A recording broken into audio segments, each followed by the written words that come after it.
আজকে আমরা আগামী নির্বাচনে যেহেতু দেশ স্বাভাবিক অবস্থায় থাকে নাই, ইলেকশনি সমঝোতায় দুই শিবিরে দুই মেরুতে ভাগ হয়ে গেছে। আমরা এই দেশের পরিচালনার ব্যাপারে দেশ ও জাতির কল্যাণে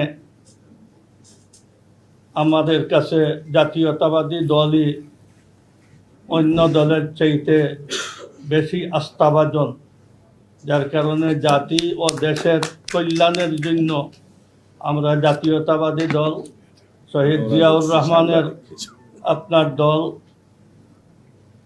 আমাদের সাবেক প্রধানমন্ত্রী খালেদা জিয়ার দল, ওনাদের সময়ে দেশের যে অর্থনীতি বা স্থিতিশীলতা ছিল, যার কারণে আমরা দীর্ঘদিনের আপনার দেখা হিসাবে এই দেশের আস্থাভাজন একটা দল, যার হাতে এই দেশ সুপুর্দ করা যায়, আমরা জাতীয়তাবাদী দল মনে করি।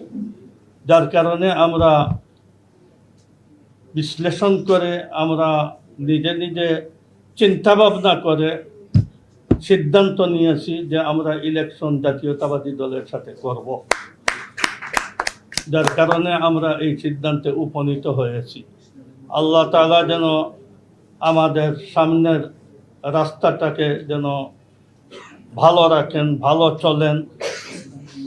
ইসলামী মূল্যবোধের বিশ্বাসী দল, এই হিসাবে আমরা ওনাদেরকে আর এরপরে জাতি ও দেশের কল্যাণের জন্য আমরা 8 দলীয় জোটের এমন কোনো আপনার অতীতে চালাইছেন বা ওনাদের এইসব আমরা কিছু দেখি নাই এখনো। আমরা বিএনপিকে 3 টার্ম দেখছি, যার কারণে আমরা বিএনপির উপরে আস্থা রাখতে পারি।